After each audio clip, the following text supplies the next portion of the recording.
Ladies and gentlemen, this is Tony Chimmel, the GOAT of ring announcers. And you're listening to the Marks Podcast on YouTube.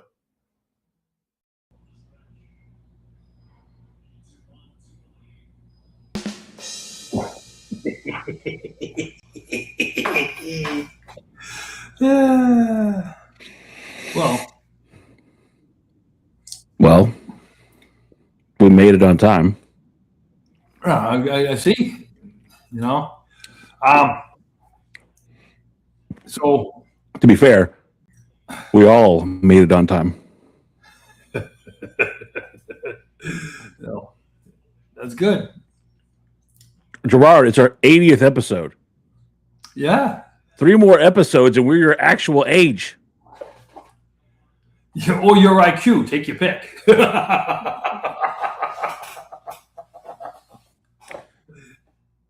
And with that, I do have to say, I felt it was slow as shit in wrestling this week. Well, I mean, you didn't hear the breaking news? What? About Missy Hyatt saying she actually turned down somebody advances? I'm like, what? Yeah, yours. No. Yours. No, I never met her. Who? Vince. She turned down Vince's advances. I'm like, just think about where she'd be today. To be fair, she did sleep with New Jack. Yeah, well, that's what I'm saying. It's like, but then again, so did Terry Runnels. I was gonna say she claimed she was being honest to hot stuff Eddie Gilbert. we have an anniversary of something. We have footage of Gerard at his first wrestling event. This is quite a while ago, but 20 years since Gerard's first wrestling event since working for WWE. You might go back farther than that, brother. Oh no, this has been 20 years. Where'd it go? You still got it? I got it. All right, so 20 years. Let me back out, and then I'll come back as a guest. See, this is what happens when you mess with me. You end up, hurting yourself. 20 years, if he thinks about for show, it was actually been 40 years since my but you didn't hear me. I said 20 years since your actual, because you went on that sad little hiatus after you're leaving WWE, and then you went to a function. And you look, man. When we found this and found out this is a 20-year anniversary, and how much passion you poured into this, like diatribe you went on talking to Terry Funk. You know what? Let's just go to the footage because you know what? It's going to bring a tear to my eye again just to watch it.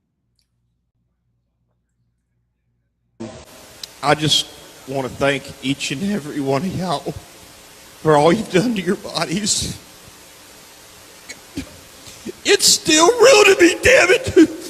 I mean, thank you. Easy, man. Thank y'all guys. Y'all are awesome. Thank you so much, Mr. Funk, for saying what needed to be said. I don't want to see another one of these. Well, thank you very much, too. I really mean that sincerely. And, sir, I'd just like to hear each of your recollections of a true legend of business, Captain Redneck Dick Murdoch. Please. I don't have the hairdo. I'm not as big. But you're not denying that isn't you. It's still real to me, damn it. My butt ain't just a little bit bigger. My honey may be just my belly may just be a little bit. Yep, that ain't. But I'm bad, and they know I'm bad. But nice try. But unfortunately, that ain't me. Because 20 years ago, it's a lie. I wasn't that.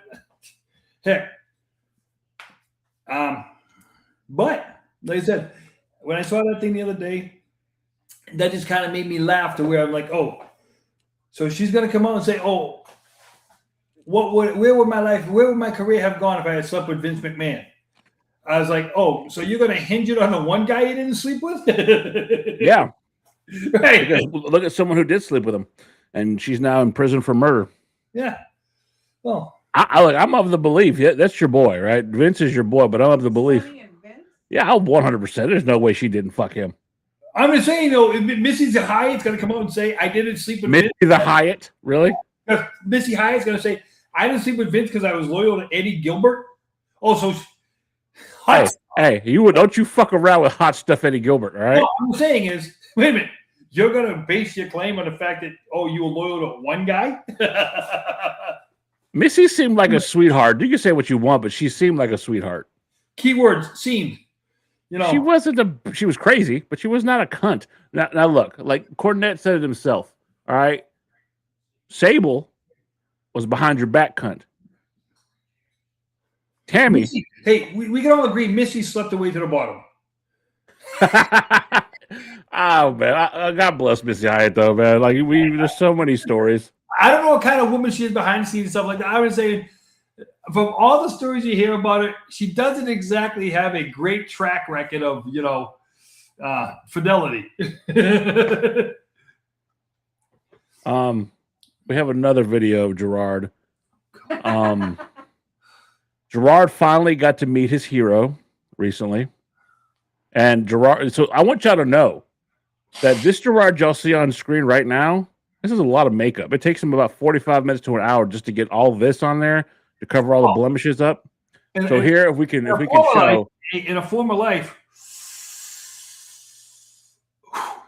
a lot of people tell you I was gold dust in a former life, but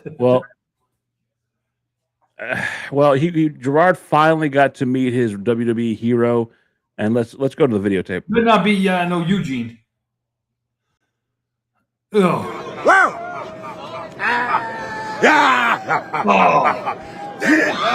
Wow! And I'm coming to get you! Hey, you got to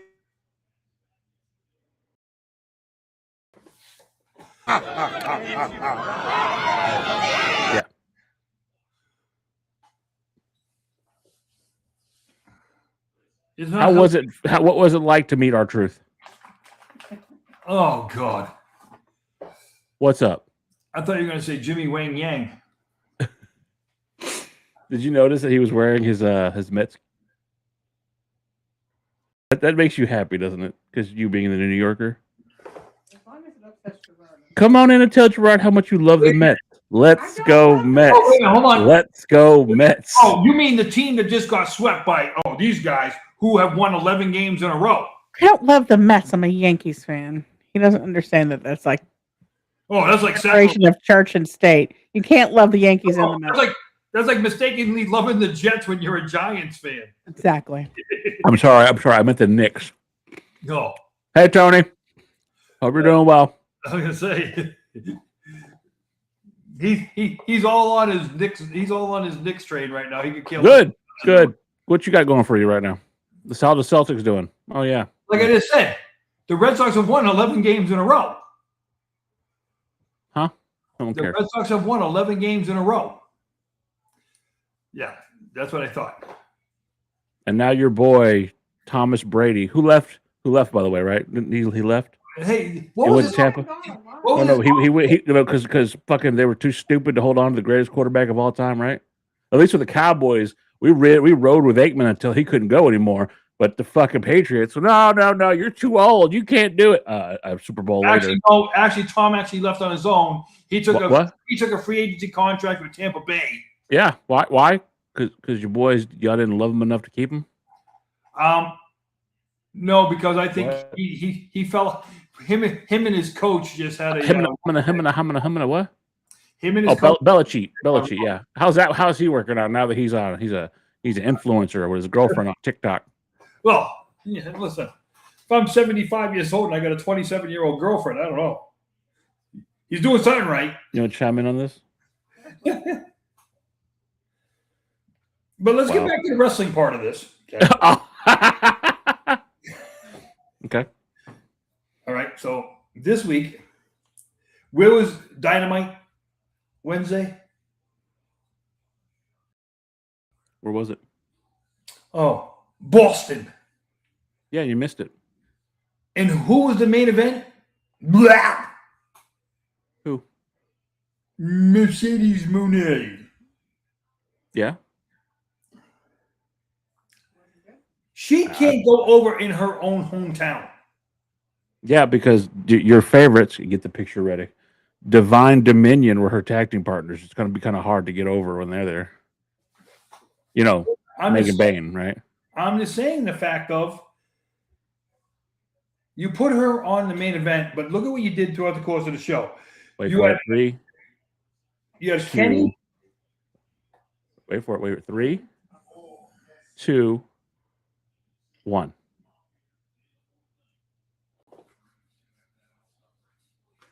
So it was kind of hard for her to get over that. You know, your favorite. Look how red his face gets.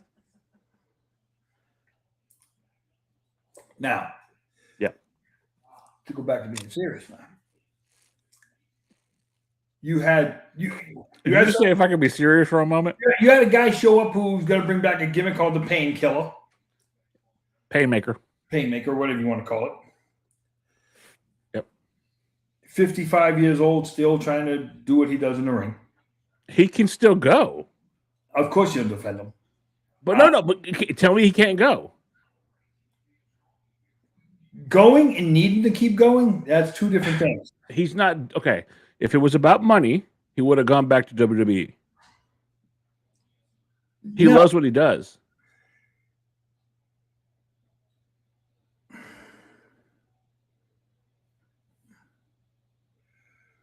Hey, look at this. Somebody with a brain.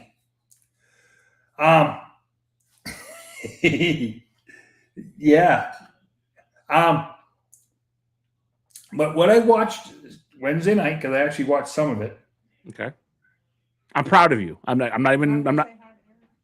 was gonna let Gerard finish his thought. Hi, Eric. Carry on, Gerard. But then they do they cut off half the stage again because you get the stupid ramp that goes right to the ring. I can't stand that stupid ramp that goes right to the ring. You never have. Okay, so you say that, but it's nostalgia for me because I go back to the old WCW Clash of the Champions. They used to do it like that. I'm good. Even when WCW did it like that, I didn't like it then either. Again, and it's not for everybody, but it's something I've always enjoyed it. It's like I was talking to somebody. I was saying, this one of the things that gets me nowadays is from the ring apron to the barricades used to be 6 feet, so the crowd was right on top of you. Yeah, they got to be averaging 8 to 10 feet now. And tell me that the front row doesn't look like they're almost at the boards for hockey. They have taken the element that used to be such good about wrestling to where you had the fans in on top of the performers. And you've pushed it back so much. And this is not just on WWE. This is on all shows where you've pushed it back because all you want is the area around the ring now. You've taken away the biggest thing that made wrestling was the intimacy. Okay, but I would argue that's probably the fans' fault because let's go back to years back when fucking a 7-year-old kid is trying to grab Alexa Bliss's ass. Yeah, but Gerard's right. I mean, it's fairly noticeable because when we looked at tickets for September, what was the first thing I said to you after I looked at the map? I said, how far are the seats from the ring? Like I said, look at all this space between the ring and the front row. But I would argue that the fans, at least back then, when it was that close, because think about it. For decades, the fans and I agree with you, but I know they've changed it. But is that it? But in the auditorium, well, how close were you to that? 100%. But I would argue it's our fault as fans because not all of us, not say me or you, but they've lost fucking respect for fucking human fucking decency, and they think that they have a right to put their hands on fans, and now fuckers will sue somebody remember back in the day, Earl Hebner would fucking throw a right cross at a fucking fan who did something stupid. Now if that happens, he's gonna get sued for fucking $10 million. Eric. Which is kind of funny due to the fact of on your ticket, It specifically tells you. Does it still say that? Oh, probably does. Probably. We don't know that. Oh, no, because they probably haven't changed the wording at all. All I'm saying is that we've gotten to a point now where these fans are over fucking stretching, and if they can do whatever the fuck they want. A perfect example, what they did to Rhea, the same shit they did to fucking AJ Lee, all these motherfuckers. Rhea wasn't even in the building. Rhea was at an airport. Exactly, and that's the thing. Remember when Solo was walking by, and he had the fucking MFTs with him? Tiffany Stratton's over there, and he goes, "You all right?" Bailey was over there sitting by herself, and here comes fucking Kevin Owens. Hey, you good? Because they're having to police themselves and take care of themselves because these fans have gotten fucking out of hand. Well, you remember back in the day when WWE security walked those entertainers right to the ring. They walked them right up the ramp, right to the ring. Remember the old Saturday Night Main Events because I kind of did a throwback in the first relaunched Saturday Night's Main Event, and they had the fans that close, and they had the old fucking blue stripe guys coming out, bringing them out to the fucking thing. Bringing them because the problem is, and I guess we can say this is all form of entertainment.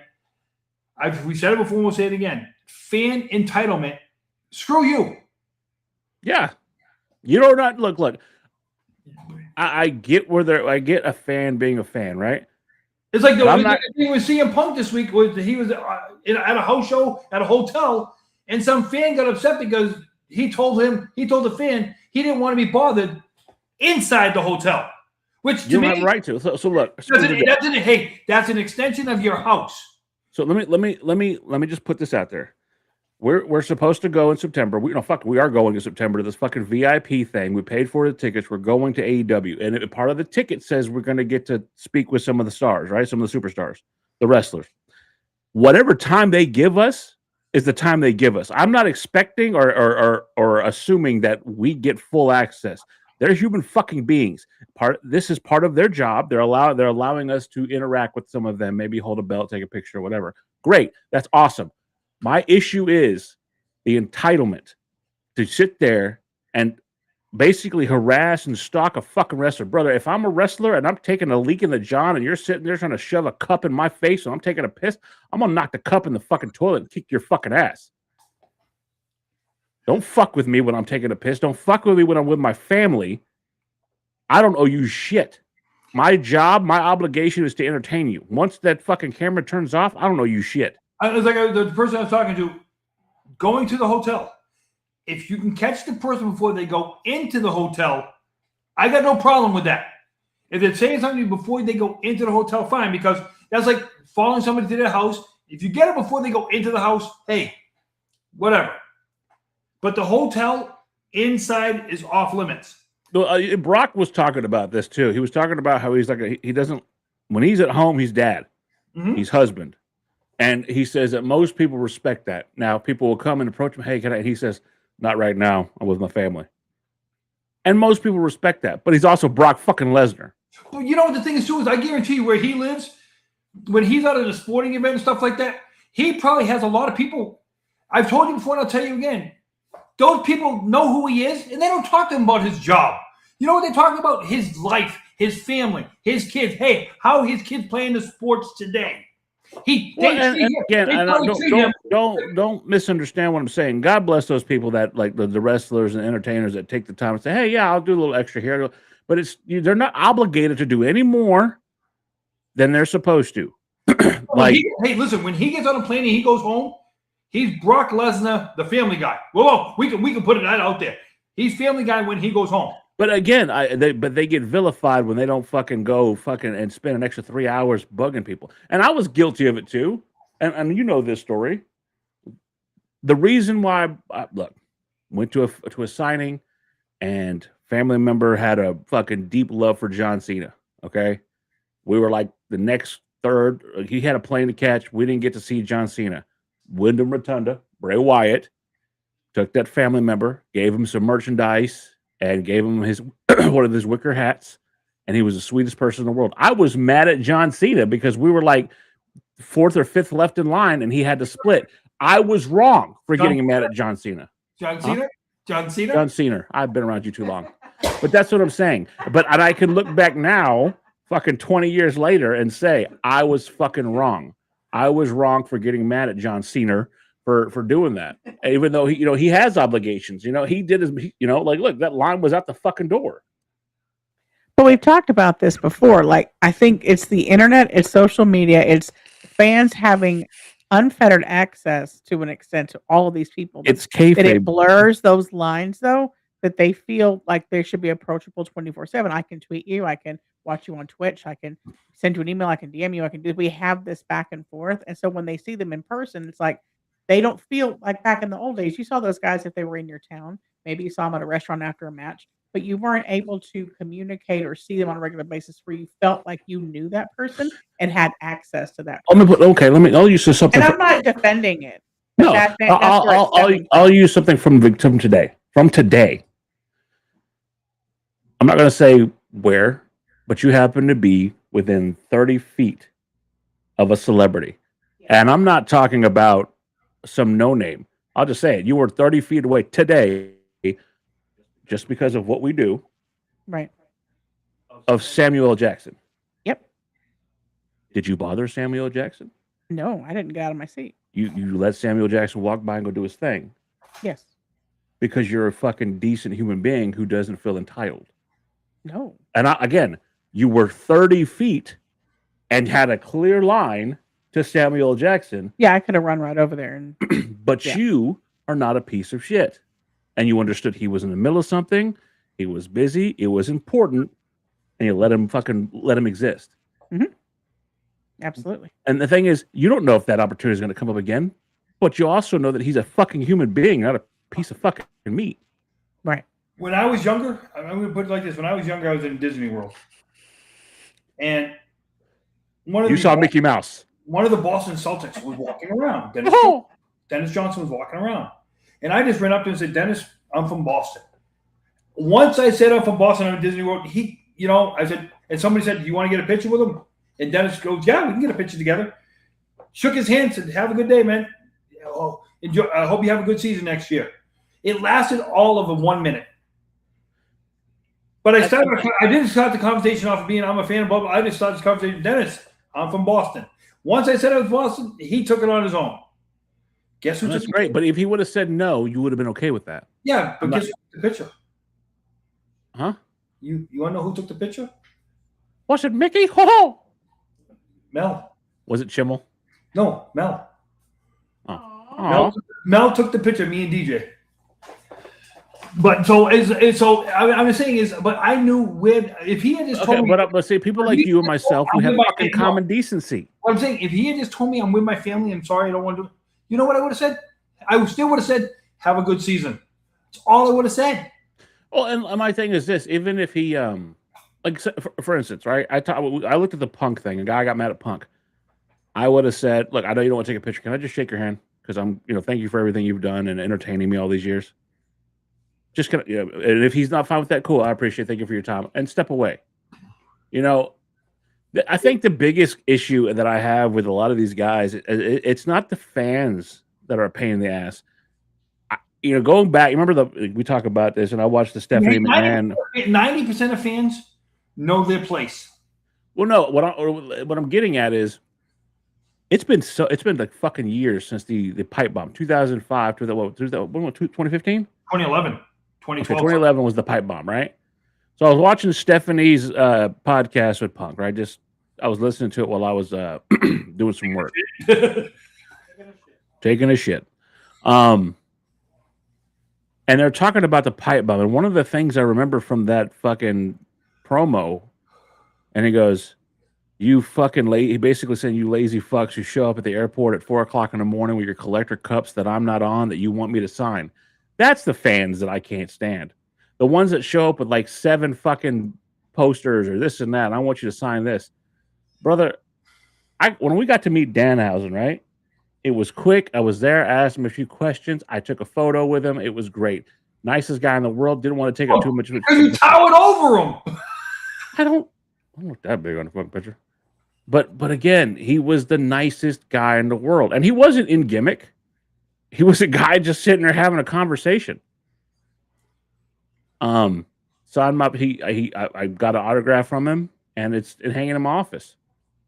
But it doesn't need to be more than that. These people, they're not bound to you. They're meant to entertain you and move on. You know, and we, like I said, we can go to all forms of entertainment. And as much as I don't like her as a singer, I never met her as a human being. I don't feel happy when people want to put suicide things or something, death threats on Taylor Swift. That's cruel. You want to go after? You're a Swiftie, you hooker. No, I just said I'm not a fan of hers, but I also don't want to see the girl assassinated because she sings music. Okay. Poorly, but okay, yeah, I get it. Whatever you say. But I'm just saying the fact of the common fans, like I said, 90% of the fans out there know how to do it the right way.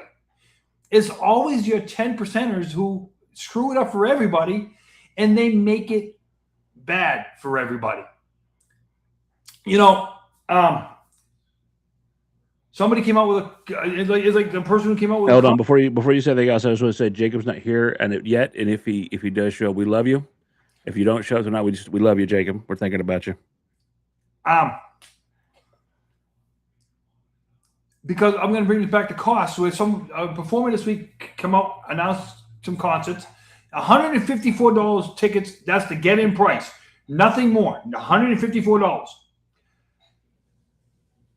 And I look at it like this: when you're a performer with this guy's statue, you can say $154 get-in price, and you see it what wrestling does.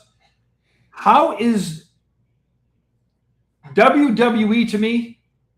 Sometimes has to realize there are single acts of performers out there that people care more about those performers than they do about professional wrestling.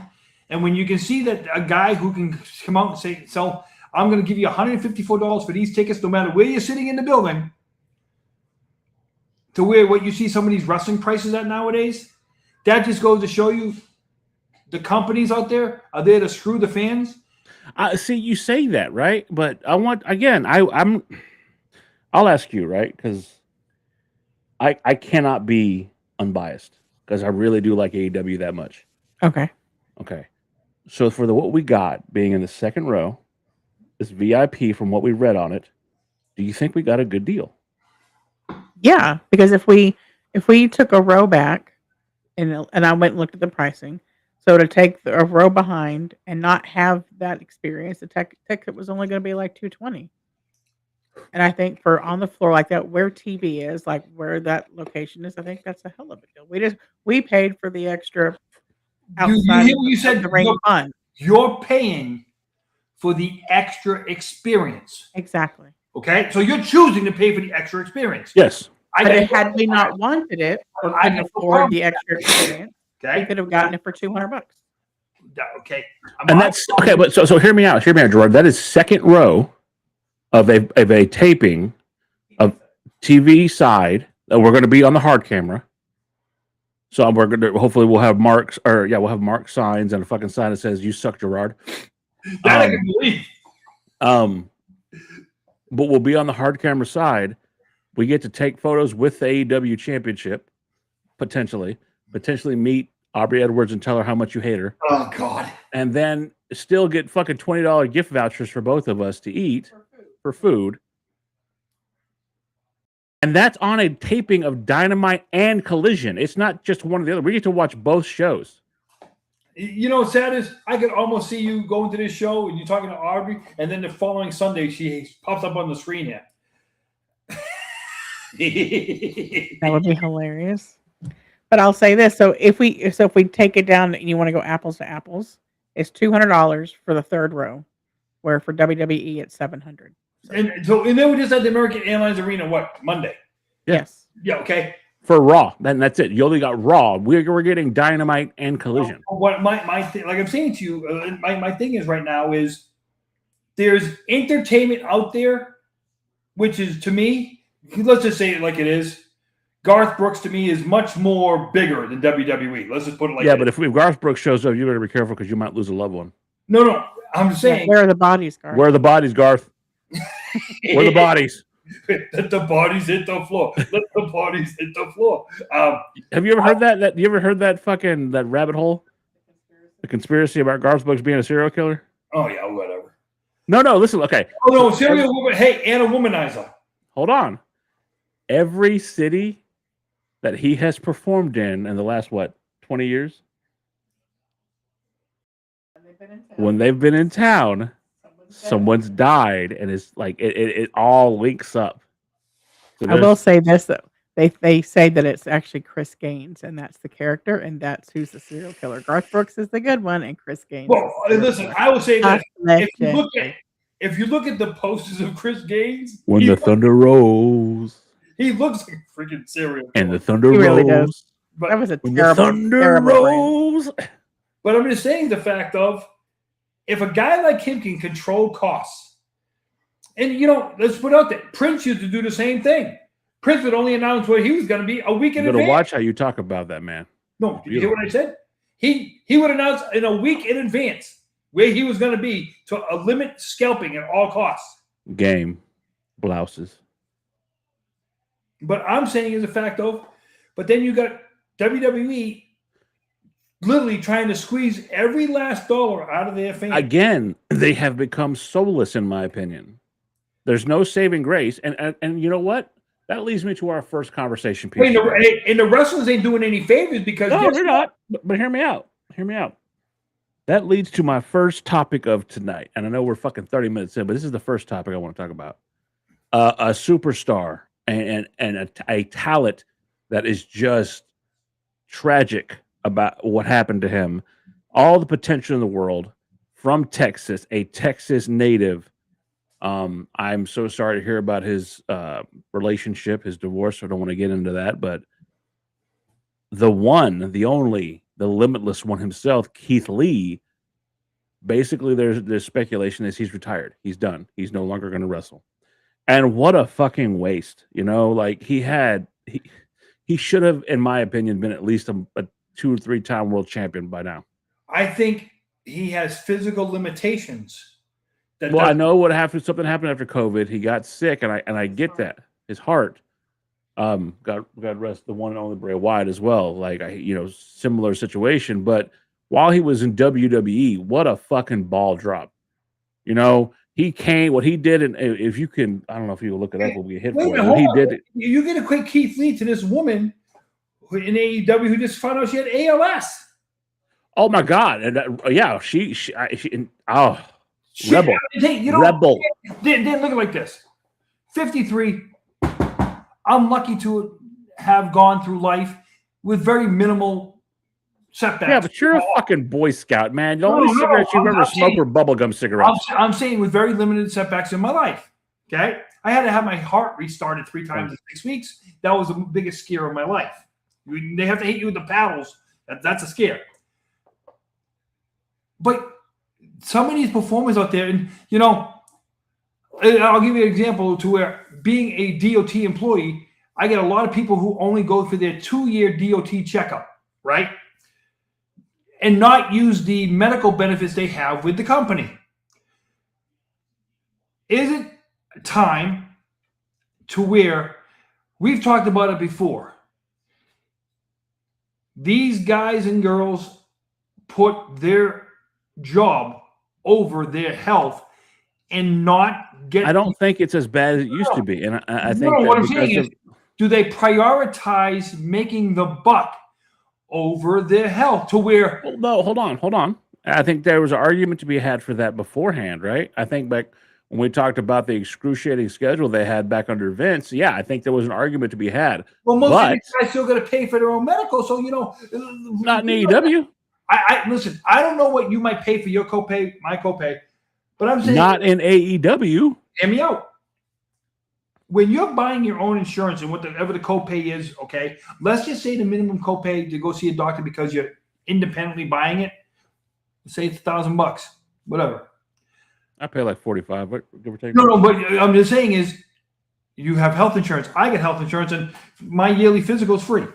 But nobody wants to touch your old balls. But I'm just saying the fact of it's individual preference, and those individual preferences might be making the mighty dollar over making sure your body's in pure physical health to do and I get that, but going back to Keith Lee, we kind of danced around it, but you can't tell me that his main roster run wasn't a fucking flop, even though he had all the momentum in the world. Remember, he had that Survivor Series match with fucking NXT coming up, and he was the last man, and everybody thought he might actually beat Roman. The showing he did against amazing.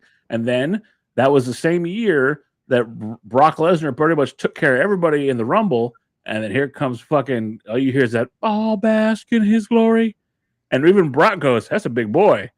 And they had one hell of a fucking interaction. Oh, Gail Kim divorced him? Not Gail Kim, but I mean, meet you, Kim. I don't want to talk about it, but yeah, they're divorced. And I'm not going to kick a guy while he's down. Fuck that. That's wrong. No, what I was going to say is, did she go for the divorce because he wasn't bringing in the paycheck anymore? Motherfucker, why do you have to go there? I don't know. I don't think that's the thing, but I don't know. I don't know what their love life is. Well, she's on the road more than he is. I'm sure he is, but I'm not going to sit there and fucking speculate on shit that I don't know, and that's none of my business. You're a dick. No. You're a dick. Why? She could be hitting from the other side of the plate, too. I don't know. Motherfucker, will you just say he's such an asshole, and I'm supposed to be the mean one, and he's fucking, the shit he comes out of his mouth. The breakup was over a year ago. It's just now coming out. Oh, I mean, but and a guy like that, too, who genuinely seemed like he enjoyed what he was doing. And that's the heartbreaking part. Yep. It just, there's some guys who go out there and just genuinely, they don't care if they win or lose. They genuinely just enjoy. Well, and his time in AEW was really going well. Like the tag team Swerve and Our Glory. Listen, wow. Look what the hell happened. Listen, Adam Cole. Oh my God, that's another one. Yeah, fucking, that breaks my heart. You can sit there and talk about it, and people. It's cliche. It's cliche to say when you're riding that great wave, it seems like everything's going for you. You get the money, you got the girl or the man that you want, stuff like that. You got the house, you get the cars, and all that stuff.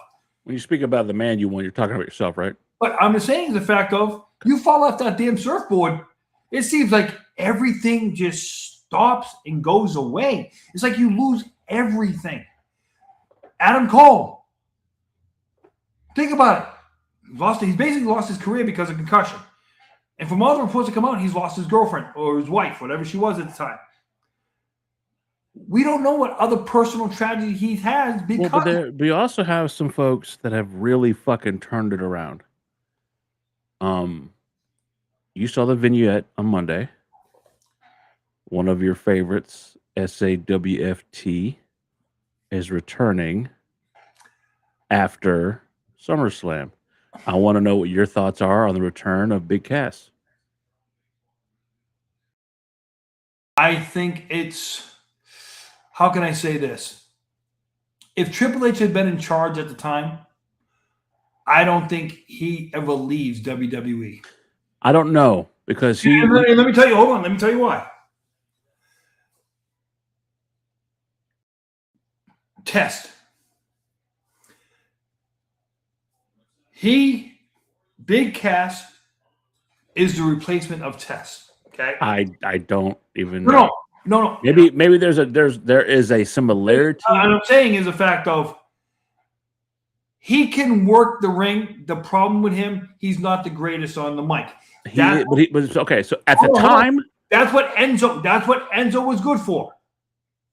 Enzo was good for being on the mic to hide Bill from being on the mic. Okay? But Big Bill, as he is known now, or W. Morrissey when he was in TNA, that the leaps and bounds he has come as mic work. And I'm not, because I didn't like the learning tree stable, but what he learned from a guy that you were knocking earlier in Chris Jericho has translated. Because when he was over there, and I think and I go back and I talk about Ricky Starks. I think that he had a lot to do with that because that tag team that was thrown together was very good. Here's the thing. You'll understand this one. Sid could not talk on the mic at all. We can all agree Sid could not talk on the mic. Okay? I'm the ruler of the world. He could forget his speeches and want to start all over to live events. It's live, brother. But you know what though? Sid could absolutely throw a little fucking. That's what I'm saying. He could throw a chili bowl haircut kid into the. I'm saying, Sid could work though, and that was his saving grace. Sid could work, okay, and he could kick your ass. And let's just say it like it is though. One ankle shattering. Oh, I'm sorry. One fever shattering. Oh God. Okay. Yeah, exactly. Saw it live. And you being a big man. Oh, that shit live, brother. Woo. You being a big man, you must have been like, oh man, I don't even jump off my truck bed anymore. Fuck that. Ugh. Oh, you didn't see that, did you? He was wrestling Scott Steiner in WCW. I'll never forget. He was wearing jean shorts, jumped off the middle rope. His whole femur went on live TV. Oh, he's sitting in there with his leg up and his foot laying off to the side. You got to show it that later. Oh, I'm not going to show you that. It's bad. But I'm saying the fact of where my freaks at. Thankfully, we don't see that happen often. Thankfully.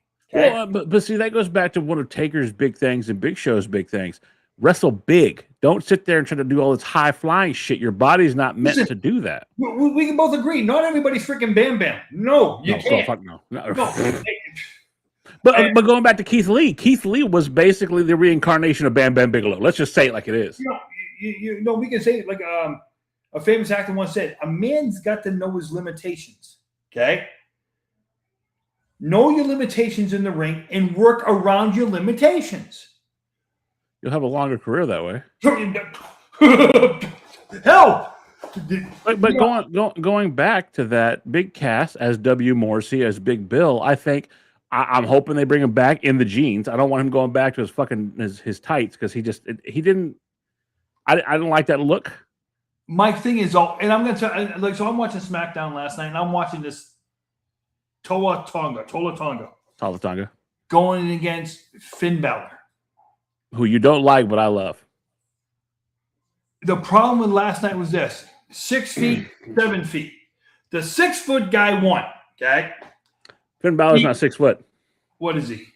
He's not 6. Maybe 5'9", 5'11". No, but I'm just rounding up. Okay. 190 pounds soaking wet, 300 pounds. But he outsmarted him. So that's the thing. No, let me finish. 5'11". Suspension of disbelief is gone when you got that much. Bullshit. Nope. Look, the way Finn Balor's always wrestled, and we're talking about the original leader of the Bullet Club, the original rock and roller. He was so good, and he's so fluid in the ring. Huh? He's the Ayatollah. No, the original rock and roller. That's what he used to call himself. The Ayatollah? No, he called himself the rock and roller. The original rock and roller. Okay, the Ayatollah of rock and roller. Okay, that's Jericho. Anyway, fucking this guy. It's a very bad taste with what's going on in Iran right now. I thought you should know that. Anyway. But no, Finn Balor has always showed himself to be That's not even the same country. Okay, I'm sorry. Sergeant Slaughter. For fuck's sake. Finn Balor has always showed to be the thinking man's wrestler, right? He's never been somebody that, you know, he's never going to get powered because he's going to outsmart you. Now, if he was just a simple A to B wrestler, yeah, I can see your point. But there's always been guys who can play to that gimmick of I'm going to outsmart you to win, and he did, and he outsmarted him. But like I said before, though, the problem is that I watched last night. I watched that match. Tola Tonga sucks. He's never been great. Put it this way: for a big guy, he doesn't know how to throw boots. For a big guy, he doesn't know. Well, in New Japan, his height got him over because he had the Stan Hansen effect. You're a big guy in a small man's game. Yeah. I'm really curious what they're going to do with Tama Tonga because the guy can talk and he's great in the fucking ring when they let him just go. Put it this way: a guy like Big Bill comes in and has to go against Tonga. Tonga. Tonga. it could make Big Bill look good taking down a guy like that if that guy makes Big Bill look good. Well, speaking of monsters, hey, you can have the opposite effect though. A guy like that can make a guy like that look very bad because the guy you're working with sucks. well, speaking of monsters, someone who has gone through a complete transformation as of late, and I think is looking really good, and I mean, looking fantastic. Really? We're going to talk about Gerard's favorite, other than Megan Bain, of course, but in WWE, Gerard's favorite gal, pal, the one, the only, the irresistible force, Nia Jackson. You're going to really talk about that match last night? No, I'm going to talk about her complete transformation, and we're going to put something up for you to look at. Uh-oh.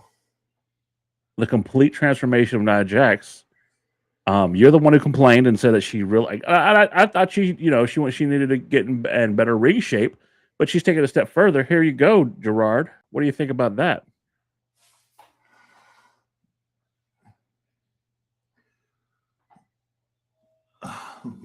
That ain't the way she looked last night. That's her outside of her gear. Okay, so why does her gear make her look bigger then? I don't know. That's a before and after. That's a before and after. That ain't the way she looked last night. Is what I'm And saying. that's her. Listen, when the picture on the right, I'll tell you this: the picture on the right, if she could come out to the ring looking like that, She's if she's not there, she's getting close. They dressed her terribly though.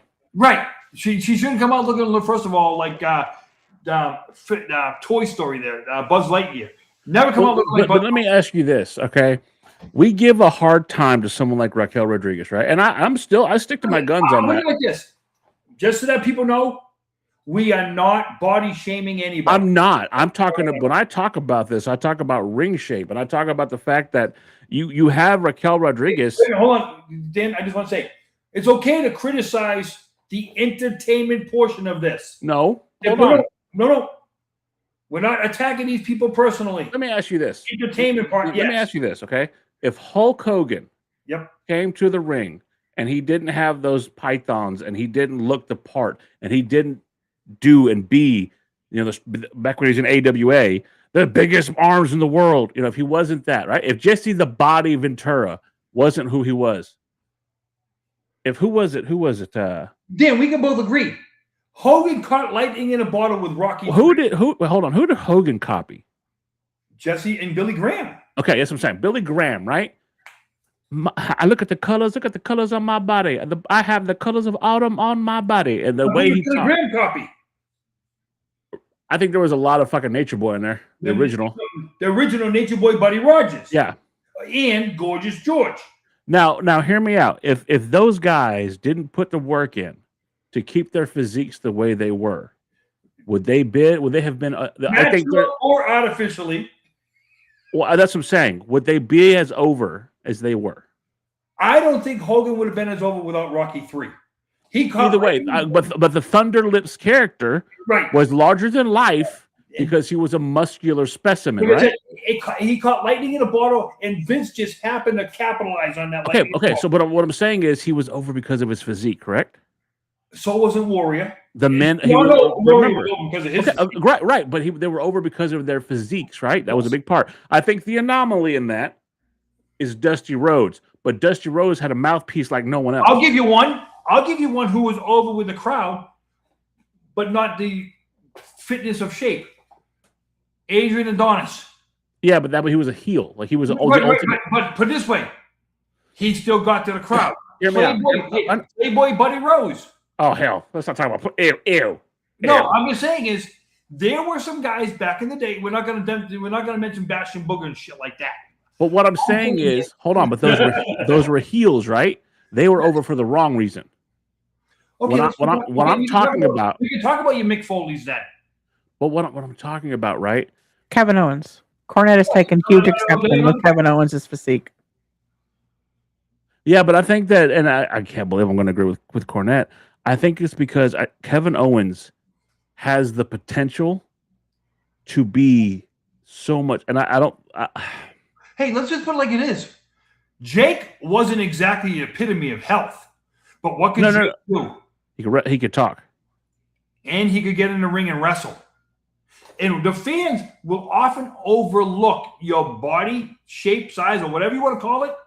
If you can get I'm trying to remember who it was that got very upset with Jim Ross because he told him he needed to lose weight. And he got his feelings hurt. Not Big Show, no. No, it was Big Show. It was Big Show. It was Big Show because Jim Ross had seen what happened to Andre. Now, when I talk about that. Hey, before you go on that, I want to say, look at Big Show when he first came into the business. Yeah, he looked great. And then he blew up. Yes. But what I'm saying is this. Long story short, but you tend to make these drag on, fucker.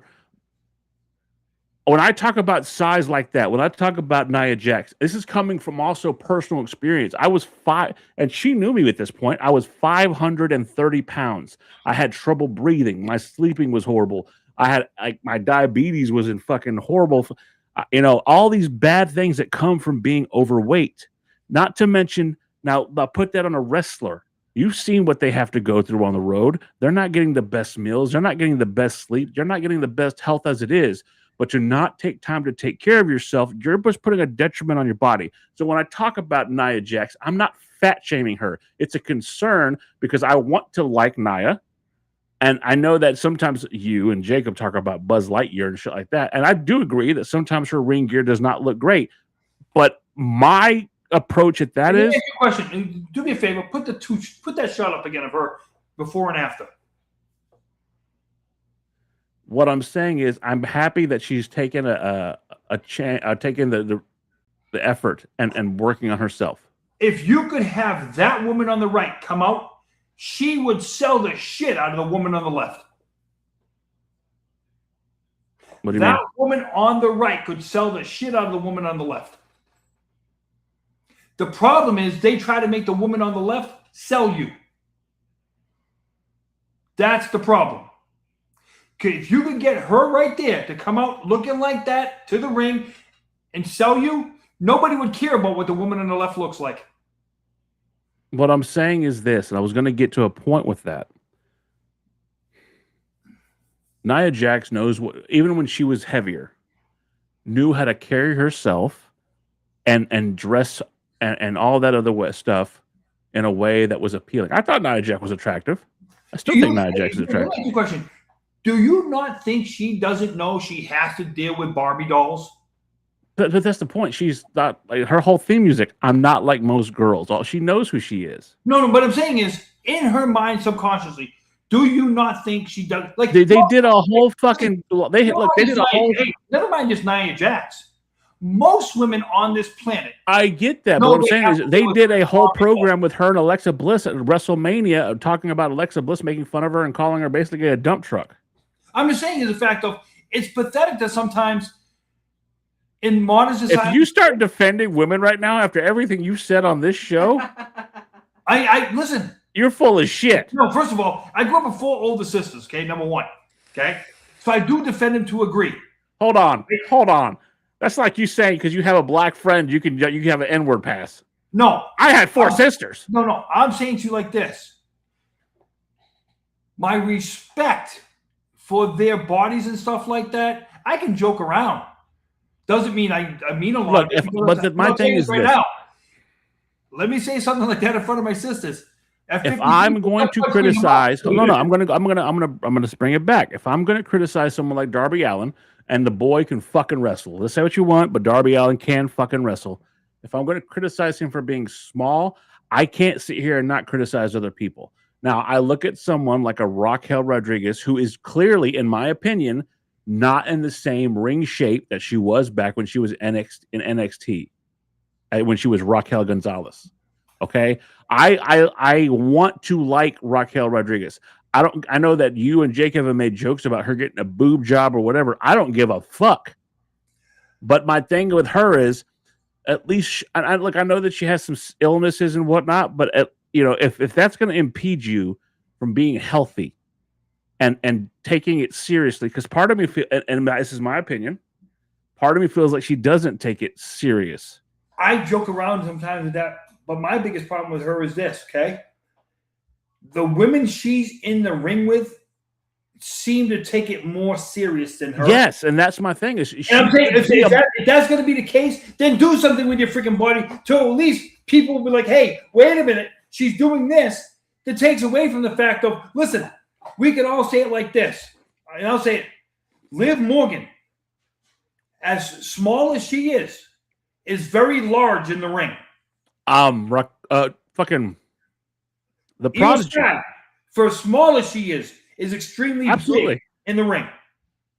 You don't need to be the best looking. You don't need to be do all that. But how are you going to carry yourself into the ring? Roxanne Perez, who's clearly the smallest member. And if she's 5 feet tall, but that girl can fucking go. And that's what I'm saying. Okay, but that's the thing. Watching those matches when they were tag teams, right? The comparison could be Shawn Michaels and Diesel to Raquel and Roxanne, but Roxanne, she overshadows Raquel. Let's put it like this. Let's put it like it is. AJ Lee would not be AJ Lee if she did not carry herself bigger in the ring. She's 115 pounds soaking wet. But that's the thing. Okay, you remember Caitlyn, Celeste Bonin, whenever they started out together, Celeste Bonin was their girl. That's who they were going to go with. She had the boobs, she had the whole body package. Pounds. She was 160 pounds. She basically she was Rhea Ripley before Rhea Ripley. Yeah, and that's I think because they're going to. She was a bot fitness model. That she was going to be their new. And what happened? AJ Lee, the leaked photo that she sent to her boyfriend.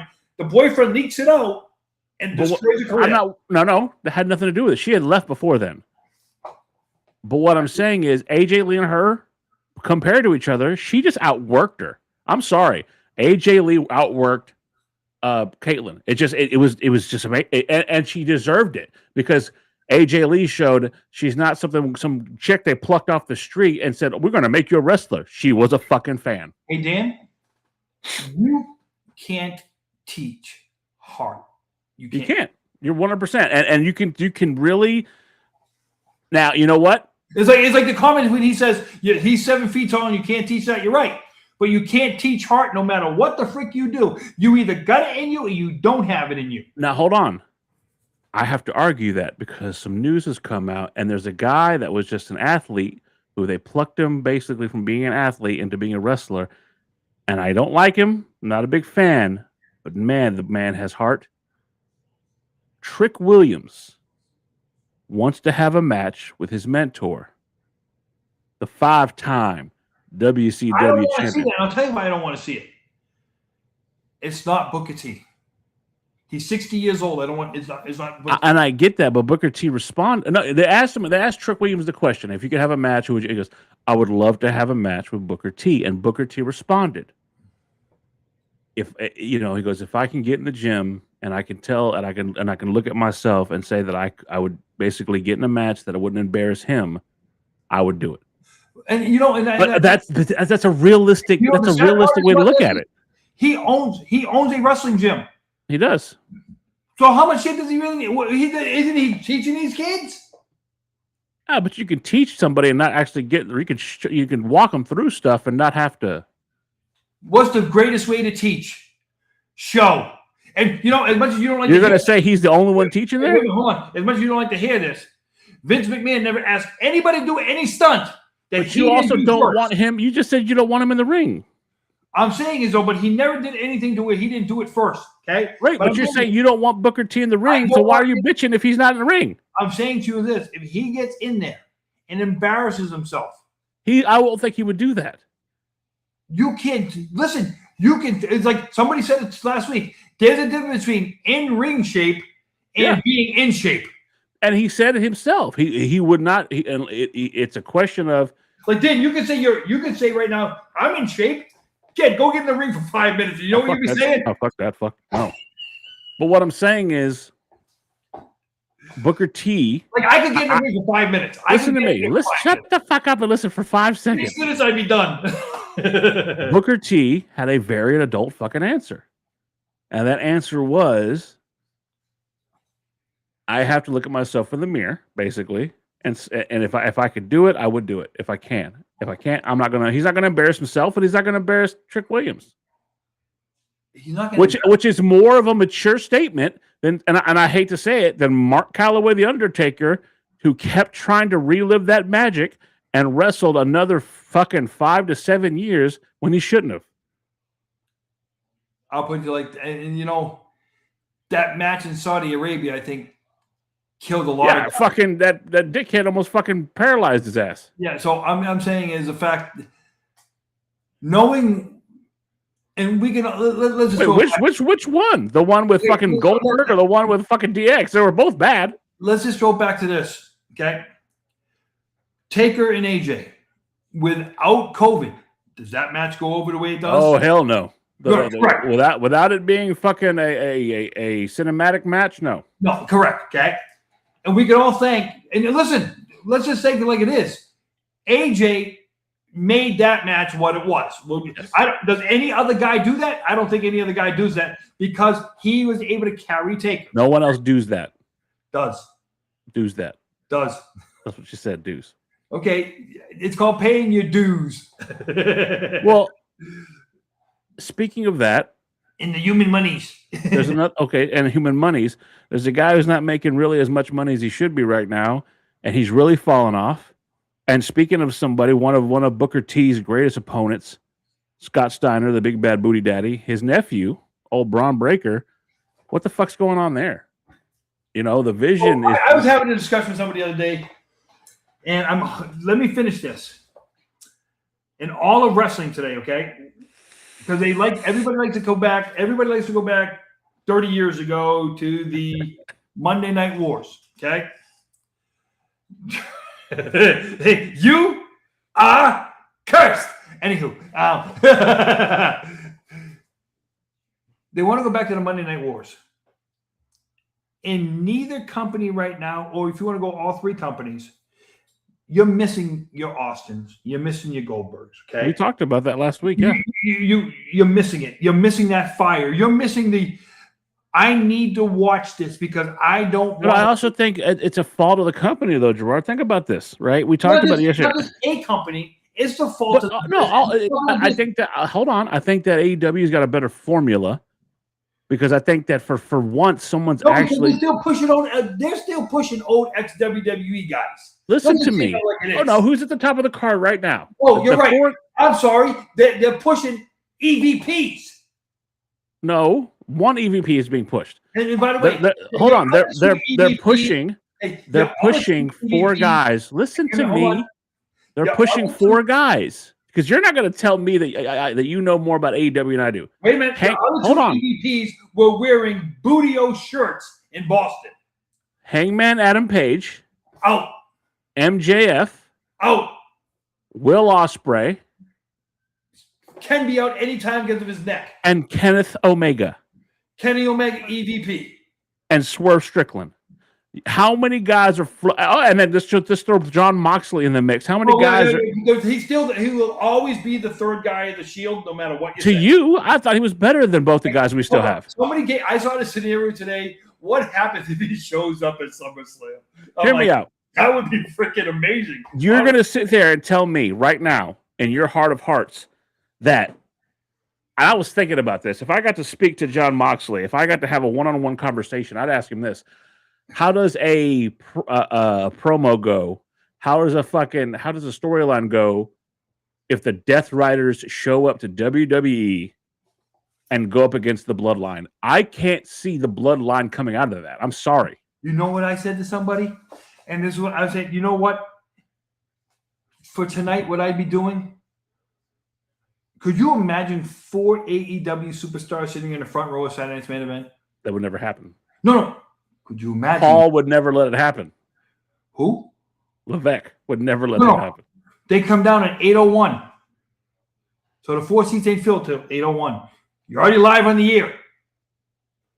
You're live. They would never let that happen. But you're live. You can't. You have no choice but to let it happen.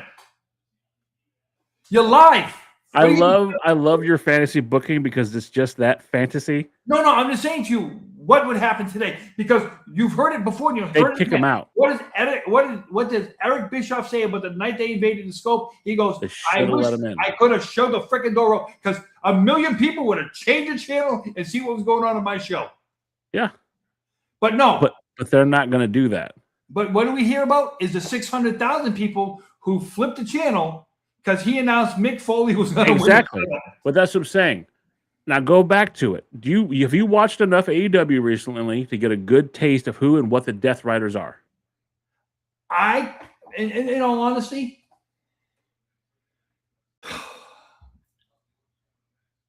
I lately have gotten bored with it. To me, wrestling lately is boring and stale. I agree. If you're watching the company that you no. I tell you, I watched Wednesday night.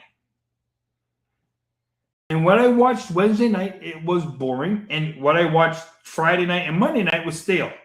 Okay? There's no, I hope you understand what I'm saying is, there's no pop there anymore with the crowd. There's just no pop. And this is all wrestling right now. No, and I get where you're coming from, because I was in the same breath. But I look, I told you, we talked about this over a year ago after the Hulk Hogan passing and how that was poorly handled by AEW. I was very upset by that because I don't even like Hulk Hogan, but I'm going to give him his flowers. But to watch it now, you don't like Terry Bollea. Semantics. Okay. But if you're going to sit here and tell me that you think just on mic skill and the way they carry themselves, because I like a badass, right? I like a fucking badass. Roman at times has come off like a badass, right? Yep. Seth is a fucking squeaky, weird. I don't know what to call it. And that doesn't do it for me. Say it like it is. Seth is a Triple H baby.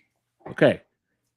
Moxley is a motherfucker I would have a beer with and then fucking close a bar down and get in a fight with some motherfuckers with.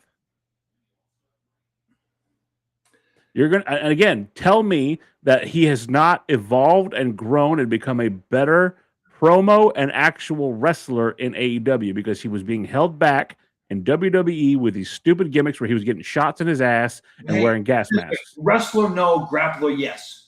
We'll put it like that, okay? Okay, so he's a great fucking brawler. Yeah, wrestler, I would not put him in that category. But we talk about... I'll put it this way. John Moxley is a younger form of Stan Hansen. Okay, but we talk about... I would have said more of a Terry Funk, to be honest with you. Oh, whatever. But hear me out. We talked about loving the idea of making old moves relevant again, right? Like making a DDT feel like it was impactful. Making a pile driver means something, right? We've talked about that. Who else could have gotten a bulldog chokeover? Put it this way, but John Moxley, whenever you watch his match, he has the same. He's turned into Ric Flair, the modern era. He has the same match with everybody. But the gimmicks. He uses that style. You can't really look. A brawler style is a brawler style. They're not going to be catch can technical wrestlers. They're not doing slingshot suplexes every fucking day. You look at the last comment. I do not want to see a Logan Paul. Now, if it turns into a slap fest, that new thing where they slap each other. Yeah, that would be beautiful. But we could all probably say, the Logan Paul versus Tom Brady thing, let's just say it's probably 2 years. It's a great concept, but for Tom, it's probably 2 years too late. Okay. But Logan doing it, I commend him and stuff like that for trying to get it out, but it's just not something that's selling me. It's just not selling me because of the fact of I think Tom's a little too old for.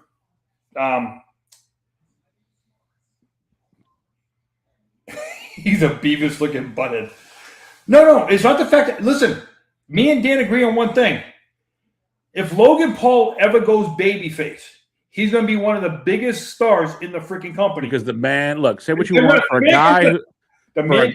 For me, and I doubt you'll know who this is. You might, but for me, he is Art Barr reincarnated. The way he moves in that ring, and we lost Art Barr way too young. Art Barr was the tag team partner of Eddie Guerrero years ago in AAA, and they basically Eddie Guerrero was an anti-Mexico character, It was amazing the way they did it.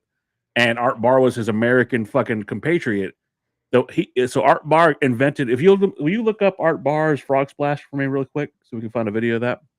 And to see when you see this thing, and you see how he looks, Gerard, he looks just like he could be Logan Paul's father. I shit you not. Is there a? And put it this way, like we said earlier. Oh yeah, that is it. Like I said about Eddie, like we were talking about Eddie Gilbert earlier. What is that one? The best frog splashes? I'm hoping it's just his. Jesus. The man looks like a fucking frog, dude. But let's just say, listen, like I said before, and I'll say it again. I'll give credit where credit is due. Logan Paul on the mic, I can't stand him. Once the bell rings, is there a video? I enjoy watching his matches. He's like Gunther to me. Gunther on the mic, I can't stand when Gunther's on the mic. I'm looking forward to this match behind us tonight just to see what Gunther does. I believe in you. Well, yeah, but Gunther is. I don't know. Gunther's. I'm tired of the whiny bitch fest. Like this tonight. Better lead to some. Like I said, and then we're gonna have this interim champion stuff and stuff like that. Listen, is Rhea? Oh, you're talking about the women's title? Is Rhea really that hurt? She has a torn meniscus. So how come they didn't just have her relinquish the title? I don't know. They're doing some UFC style shit. Oh, I'm looking at this. I know. What are you doing? Nothing. I'm getting yelled at. I know you're doing nothing. You can see that.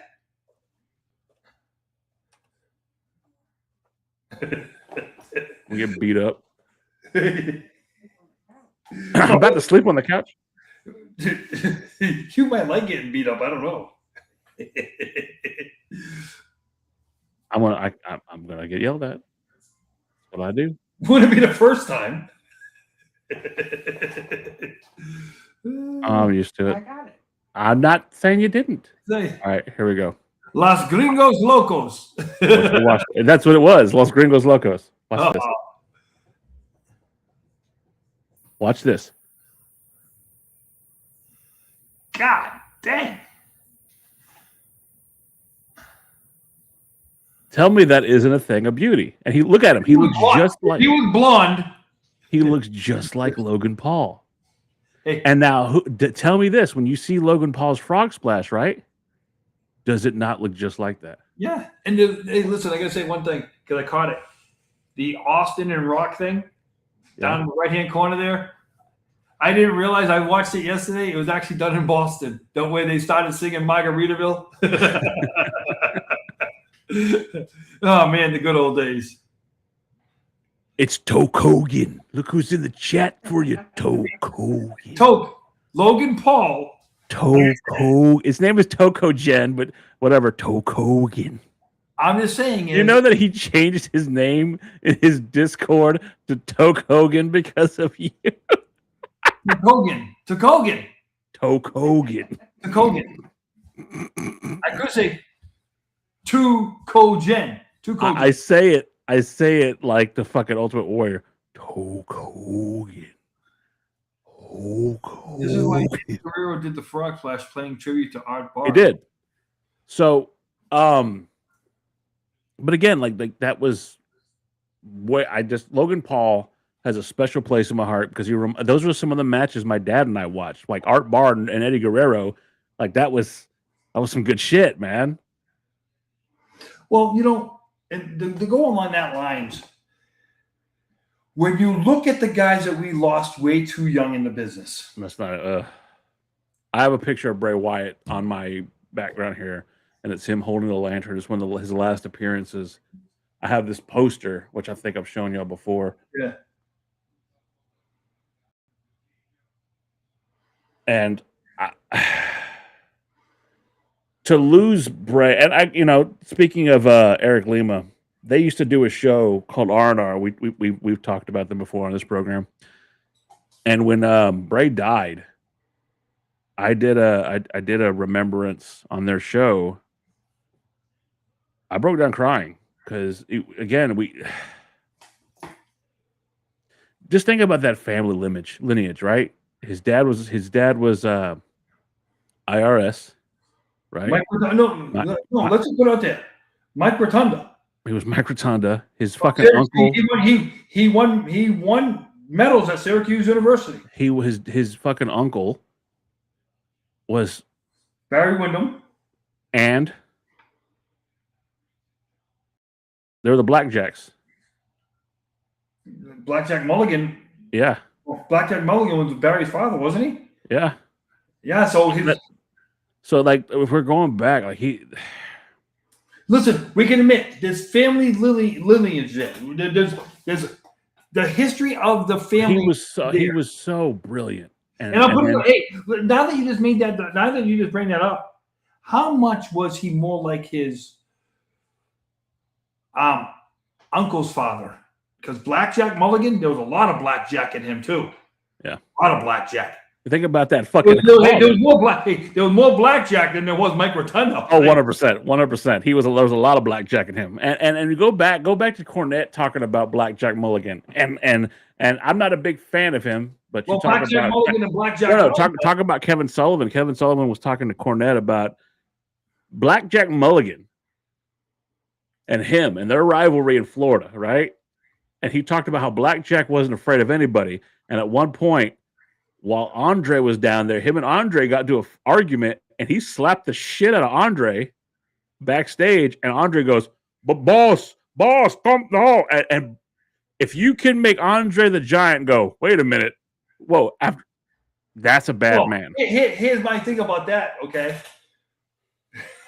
was Andre basically telling him, "Calm down before you regret what you're doing"? You knew. Look, you saw Blackjack. That man wasn't afraid of anybody. Well, because I'll put it like this: every report you ever got of Andre, even Hogan said it himself. Everybody knew if you woke that sleeping bear, and that's great. That says more about Blackjack than it does about Andre here. And I'll tell you, think about it like this: you guys like the outlaw Ron Bass. Yeah, there's another Texas JBL. Like I said, Blackjack Alonzo. So I wouldn't say anything but JBL because I like JBL, but JBL, go back to the Brawl for All. His ass got knocked the fuck out. No, what I'm saying is the true. There's another one I'm missing. That Dick Murdoch. Haku. And who was the other one? Not Lance Cade. The other one. Not Lance. Trevor Murdoch. I heard you. There's just some guys that were born in this world to just be badasses. And those guys, just saying those names and stuff like that, you look at them. If you had those guys as your 5 Survivor Series guys. But what I was getting at is the loss of someone like Bray, right? Who carried that. I don't think we'll ever get that again. I mean, look, I know that Mark Briscoe is doing some really good work in AEW right now. And I hate to say this because I do like Mark, but he's never going to be Jay. You can't get how can I say, the dead man crowd anymore. You're not going to get that dead man crowd anymore. Get that badass underworld crowd. I don't know if you can even get that anymore. And what I mean by that badass underworld crowd, the crowd that roots for the guy who's from that dark place. It's like, what's the name of them? I'm trying to remember the name of the movie to where you have, they're like the Wyatt family, the people they live in the woods. Deliverance? No. If you want to talk about like that, yeah, okay. But I'm saying is the fact of, we all know those families exist. Do we really want them in the world? You know who they remind me of? If you think about, like, if we talk about the badasses, like the Barry Windhams and the Blackjack Mulligans and the things like that.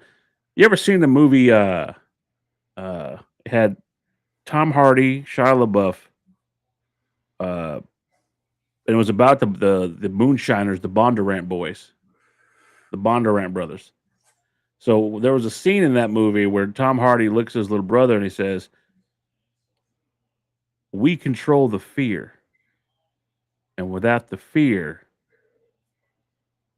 all this falls apart." And that was the thing. It wasn't that they had to be the toughest, but everybody had to believe they were the toughest. Perception. And that's what I felt like with the Blackjack They may not be. And one day they might get their ass whooped. We could say, hey, the perception of the Wild Samoans. You did not want to be in the ring with the Wild Samoans. You didn't want to. That was the perception. You didn't want to be in the ring with Demolition. You didn't want to. There was just some guys there was just some teams that you get in the ring with, like, what am I doing in the ring with these people? Because it just came across as they didn't. I mean, and as much as the Road Warriors held that for a little while, that faded away. The Dudley but because the Road Warriors were in WWE so long that they became a gimmick. But I'll tell you another team that you didn't want to fuck around with. That's all Ricky and Scott from a little place called Detroit, Michigan. Which Ricky and Scott, though? I'm talking about mullet. I'm talking about the original mullet having fucking Steiner brothers that would rip your fucking head off. Because I'm gonna say, when they both got bigger, yeah,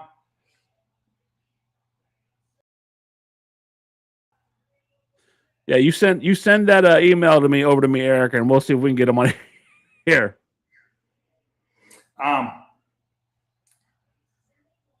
It's just some of the things that go on nowadays that the networks I don't think would let fly that we watched up, because let's just say it's all that PG-13, it's all the PG content and stuff like that. And they took more risks in the mid 80s without the PG content than they take nowadays. I would agree. And it gets to a point to where when we're talking about the Steiners, like Foley came out and said one of the first matches he ever had was against the Steiners, and he was told by Kevin Sullivan, "I don't care what happens. I don't care what Ricky and Scotty do to you. After your match, I want you to drop that elbow on your partner." But then he said he got in there with the Steiners, and they knocked the shit out of him. No, I'm not saying those two guys weren't strong. You want to know who was underrated but also was a badass? The original British Bulldogs. Dynamite Kid. Oh, good Lord. Dynamite Kid was a fucking savage.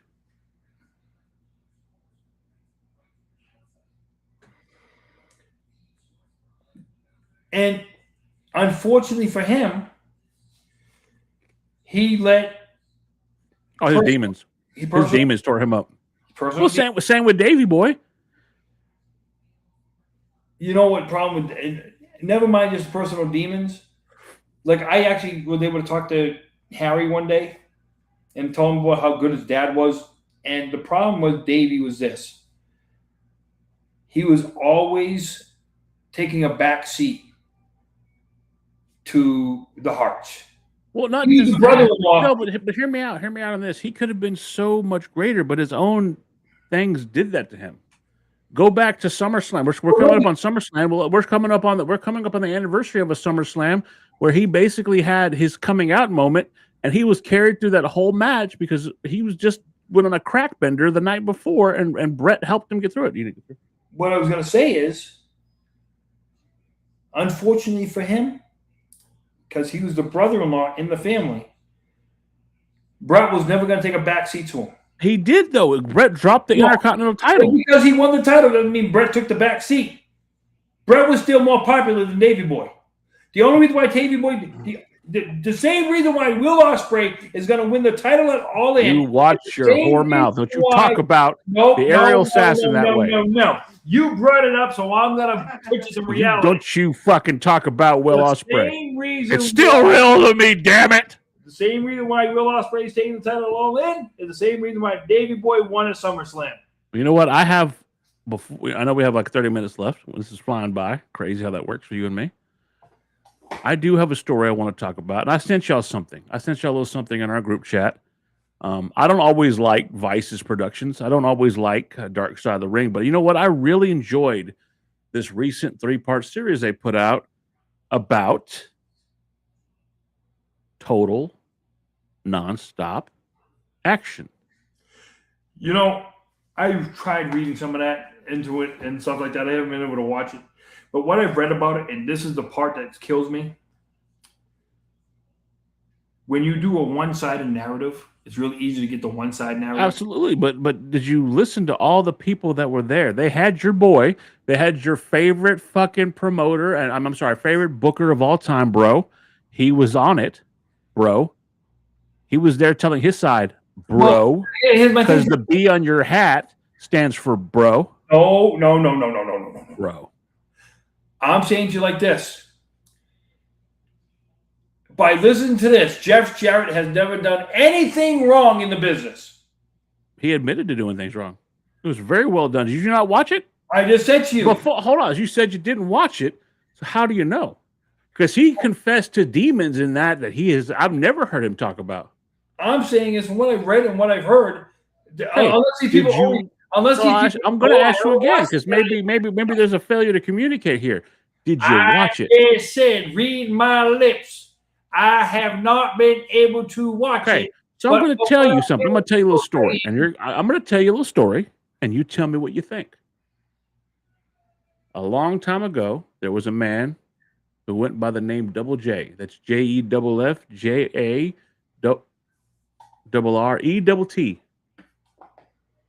That couldn't wait to be alone with his baby tonight. After leaving the WWE, going to WCW, then coming back to the WWE, he had a match with Johnny Lawler. He was owed money, and he told Vince, I'm going to need my $200,000.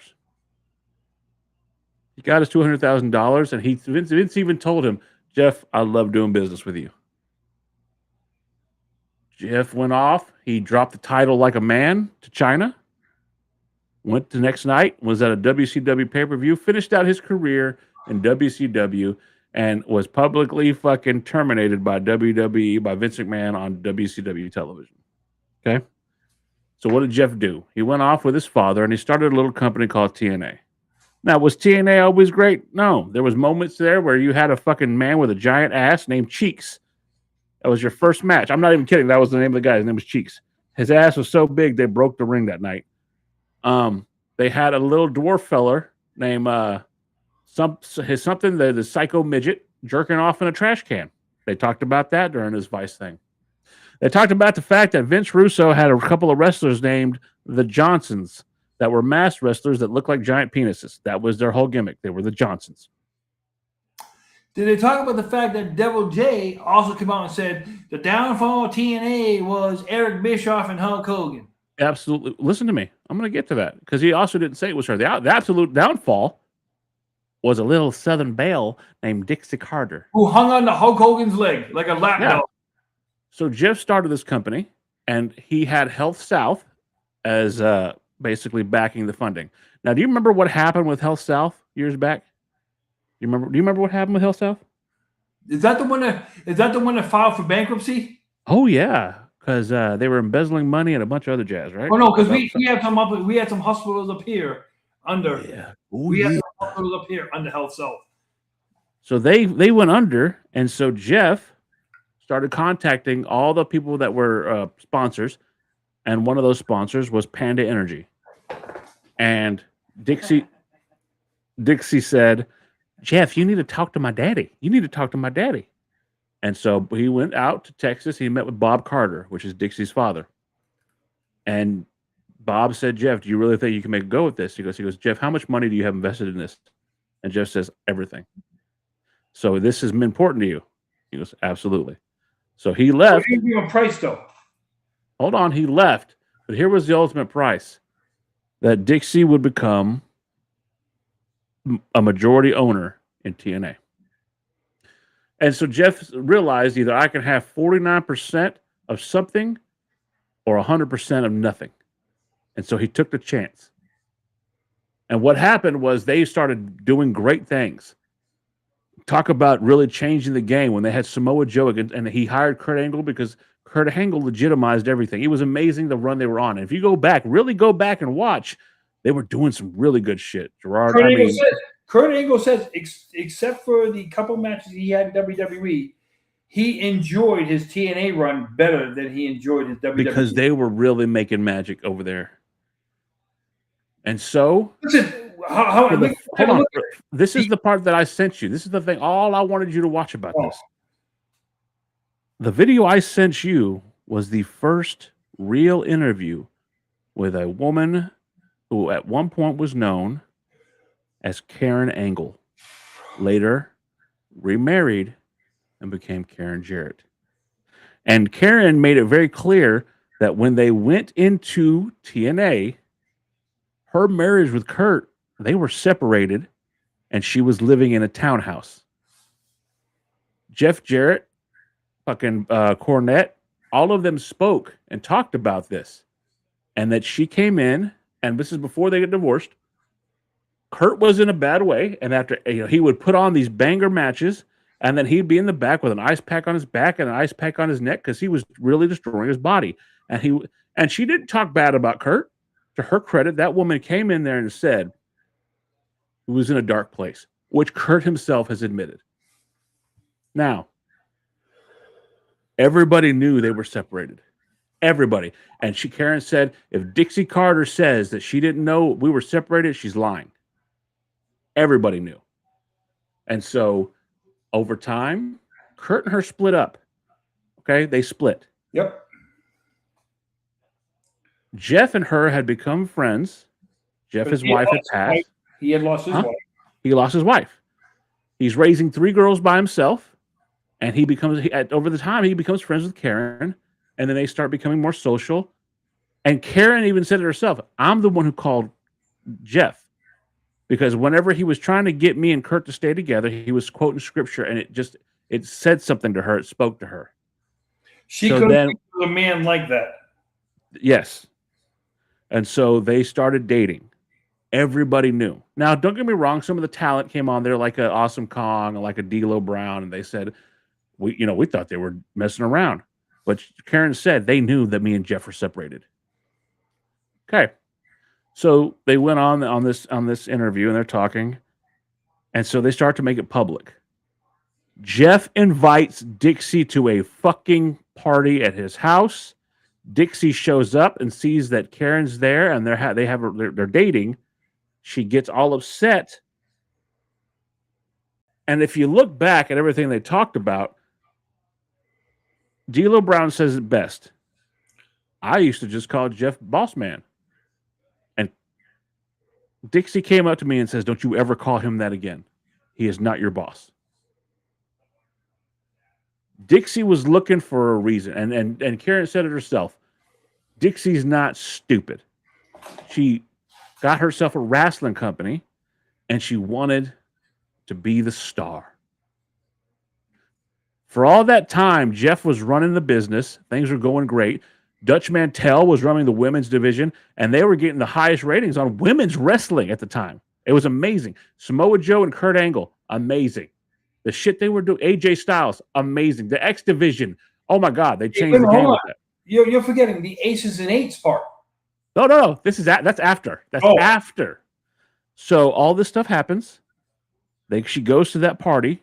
She calls Jeff and says, I'm sending you home on suspension because you have been sleeping with a wrestler's wife.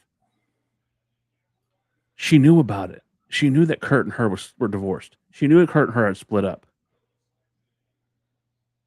And she had never spoken about this in an interview. It's the first time she's ever sat down because she goes, it was nobody's fucking business. But, this is Jeff's story. And they said, what do you want us to call you? Karen Angle? You want us to call you Karen Jarrett? Yeah, because I'm proud to be Karen Jarrett. Whenever this happened, she said, I told Jeff, maybe we should just cool it on this and split up. And, we just started dating. And he said, absolutely not. Absolutely not. So all that happened. Okay. And you think, okay, so, Dixie got her little power thing. She then, after all this time, she fires Dutch Mantell. The only 2 people she has in the booking committee is Vince Russo and who? Good old Oklahoma himself, Ed Ferrara. Sound familiar to you? Oh, the 2 guys that basically destroyed WCW. Start clicking for you. And what happens? They bring in Dixie. No. Dixie gives old Jeff a call and says, I need your help with something, Jeff. Honey, I need you to come help me with something. And Jeff, being the optimist, okay, whatever you need, she's trying to get back in. He doesn't really trust her, but he's trying to help. can you come with me to have a meeting with Hulk Hogan? Okay. So they fly down to Tampa. They go and they meet Hogan. And guess who walks in the door? Eric Bischoff. Eric fucking Bischoff. And when they're talking, Jeff says in the interview, this man has no idea what TNA is about. He had no idea. She used Jeff because she knew she wasn't smart enough to deal with a Hulk Hogan or an Eric Bischoff. So they come home. She sends Jeff back home. She used him for the fucking meeting. You know what's funny? They reached out to Dixie to get for an interview, and she never responded. So here we go. Hulk Hogan comes in, already has beef with Vince Russo. Not long after he comes in, Russo's gone, and Eric Bischoff takes over the book. What is the first thing, if you remember, that Hulk Hogan and Eric Bischoff did? They nixed the six-sided ring. One of the things that made TNA what it was, that six-sided ring, it made it unique. Gone. What is the next thing they did? Oh, shit, we got a line of ex-WWE guys coming in. And don't get me wrong, I love Ken Anderson, but they bring Ken Anderson in. They bring Jeff Hardy in. They bring fucking Orlando Jordan in. They bring the Clique in. They bring the Nasty Boys. Who the fuck wants to watch the Nasty Boys? And the Nasty Boys? 2000 whatever. But Dixie's okay with this, darling. I'm going to put you like this. No. Oh, I'm almost done. Trust me. I'm almost done. The other guy has a bigger bankroll. I'm almost done. Dixie starts losing money. Hulk Hogan has creative control over his own character. And they start telling Dixie, let's do this, let's do this. They bring Jeff Hardy in. Nobody's watching Jeff Hardy's drug issues. They know he has drug issues, and they allow this man who's in such an inebriated state to walk down to the ring at Victory Road, right? Everybody remembers Victory Road, Jeff Hardy versus Sting. That was a hell of a shoot. He had to forcibly pin Jeff Hardy because he was so fucked out of his mind, he couldn't do the match. All under Dixie Carter's fucking watchful eye, right? Jeff Jarrett is having to watch this, and she finally says, oh, God, we need a program. We need something big. They decide to do the storyline that Jeff Jarrett stole Kurt Angle's wife. And Vince Russo approached Jeff Jarrett with this, and he goes, all right, Vince, but you're going to have to get it signed off. Oh, already did. Dixie's down for it. Now, why would Dixie be down for that? Why would Dixie Carter want to rehash some bullshit that never happened to make Jeff Jarrett the villain in his own storyline? I thought you were going to tell me they had to get it signed off by Karen Angle. No, they went out to her and they talked to her and she agreed to it. Now, here's the part that really made me laugh. She goes, do you really think? Because they go, you know what, Jeff goes, even to this day in 2026, I get asked all the time, do me and Kurt Angle get along? He goes, we've been co-parenting for over 10 fucking years. Absolutely, we get along. Here's something. And this is something to where you're gonna laugh at this, or I hope. The second night of Kurt Angle's career. First night was in Salem, Massachusetts, against Dr. Tom Pritchard. The second night, the second match he ever had. How do I know this? Because I was the ref for his second match too, not just his first, his second. His second match was against JEFFJARRETT in New Hampshire. This is what kills me. All these years, right? We're led to believe that Jeff Jarrett did this horrible thing, and it took his wife coming out in 2026 to say, "Fuck y'all, y'all are wrong." He agreed to it. Kurt agreed to it. It was a storyline. Jeff Jarrett didn't do, and again, I'll if you want to knock Jeff Jarrett, I want you to hear when you're talking about this, and I want people to understand this. That'd be like Rena Mera coming out today and still holding a grudge against Mark. It's way past freaking. I understand that, but to sit there and everybody blamed Jeff for the company, and everybody knew Dixie had a hand in it, but to have it fucking, and that I feel the sincerity in their voices and the way they talk about it. The thing about TNA, Gerard, I was a fan of TNA. Let's I just- love the. Listen, okay. And what do the initials mean? It's not total nonstop action. But see, and Vince Russo admitted that he was like, and Vince, I'm sorry, I don't like Vince's booking. I don't like his ideas. I'm not a Vince Russo guy like you are, bro. I know you love you some Vince Russo, bro. But to sit there and like literally like, listen to this, and you said that Jeff Jarrett didn't like badmouth himself. After everything that had happened to him, he developed an alcohol problem. A real bad one, like one so bad that he went and going to AAA and making a fool of himself. It was horrible. He had to get himself into rehab to get cleaned up. He's sober now. But no one knew this stuff because like an old school wrestler that he is and like the old school fucking person he is, he didn't put it out there. They didn't go into, he just looked. He it. Yeah, absolutely. And Or- I feel bad. Wait a minute. Because, Or did he kayfabe it until he got a payday from it? you think Vice is paying him millions of dollars to just tell his story? We don't know what Vice pays. We don't. But at the end of the day, you can't. Why would Dixie not do the interview? She has something to hide. Maybe Vice didn't offer her enough money. Because remember, You look. I understand where you're coming from. That we're only going to see what they want us to see, and great. But I felt sincerity from the man. I felt sincerity from a woman who came out to defend her husband. let's say what it is. They done one show that I've actually watched, and they didn't put out everything that they should have put out on that show because why? They didn't want to hear the other side of the story. I know, and that's near to your heart. And again, I'm not sitting here saying I'm the biggest Vice fan, but if I ask you hearing that, you being a wife, after fucking damn near fucking 10, 15 years of sitting here watching your husband be fucking badmouth and told that he did this, how would you feel? My wife would agree. Wow. I feel bad because I used to fucking give Jeff Jarrett shit and you're a fucked up guy and this and that. Listen, let's just say what it is. Like we've been talking about earlier. He might be a prick when it comes to the actual business part of it. No, but the thing is, from what you hear, that's a personal life issue. I can't be. I'm not going to call him out on something that happened on personal life.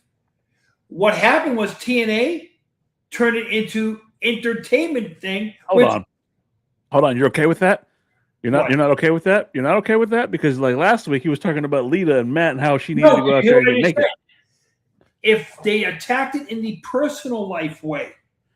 So Lita personally didn't want to get naked, and Vince goes, "You better get out there and show some tits." That's entertainment value. I said, okay, I'm not going to attack a guy from the personal part of it. The So attacking a woman and making her feel insecure and show tit is entertainment for you. Oh, but then she goes to another free for Playboy. Lita didn't get in Playboy. Thought she did. Lita never did Playboy. I thought Amy Dumbass did. What is your issue with Amy Dumas? I know how to say it. I'm a Frenchman, remember? I know how to say the last name. It's like, I don't say Chris Benoit. I don't say Chris Benoit. Whatever happened to him? Somewhere he's still hanging around. But Jesus. What I'm saying is you can't have a fucking double standard, you dick. I'm not saying I have a double standard. I'm saying the entertainment part of it, no problem. The personal part of it, very big problem. They ruined, they took everything from him. Hey, think about it like this. If you can't separate the two, don't do the storyline on it. You know that Toby Keith was willing to come in and save that company? He called up Jeff and asked how things were doing. Jeff told him the truth. He goes, "Oh, you know what? Let me get my lawyer. Let's go make some shit happen." They met with the lawyers and this and that, and I talked to them and basically said, "So how's this going? This and that." And Toby Keith says, "I'm willing to put down the money, but just got to be in charge." Absolutely not. I believe it was Dixie's folks that said, "Nope, Jeff can't be in charge. It's Dixie." Well, I'll put you like this. Could you and Toby said, "We got nothing to talk about then." Him being 6'5", if he would have walked out on that freaking stage, and him being the statue of him, like, listen, he was 6'5", but for some reason or another, Toby Keith came across larger than 6'5". What I'm saying is, Just because of his voice, probably, But what I'm saying is that's how selfish this woman is. They're losing the company. They're gonna have to sell it to Anthem. They're gonna have to do this. But a poor little Dixie can't fucking be made to look like a fool. So she has an out, and instead of giving the company back to Jeff and letting him be in charge. Well, let me ask you this. How many times did it happen with Crockett before Turner took over to where somebody had to jump in and bank it? That was one time. That was a one-time thing. Crockett towards the end, right? Came in, and their book guy came in and goes, "We're $3 million in the hole." And Crockett tried to because they had plenty of money on the books they were supposed to make. They just didn't make it. They didn't get there because they tried to expand too fast. But that was a one-time thing. Now, if you want to make a comparison, there's somebody who should have fucking changed with the times. That was Fritz von Erich. No, basically from what I was told, when I watched the interview, Leland, Toby Keith was trying to get. Toby Keith was doing it. Soft? That'd be freaking hilarious. Who? What now? Are we excited to see Enzo return tonight to help Danhausen?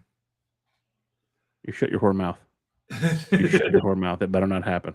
Right. Don't say to me. Say it to Lee. I like Lee. So you blame me. He's the one who brought it up. I like Lee. He's being soft. Oh, also, Leland, my ex account. Don't follow that one. I have a new one. I think it's on our channel now. It'll be in the description. That one, my ex account got hacked. I can't get it back. They're fucking posting crypto bullshit. Soft. I'll ask you this, Lee. Lee, do you want to see Big Cass come back, or do you want to see a version of W. Morrissey Big Bill come back?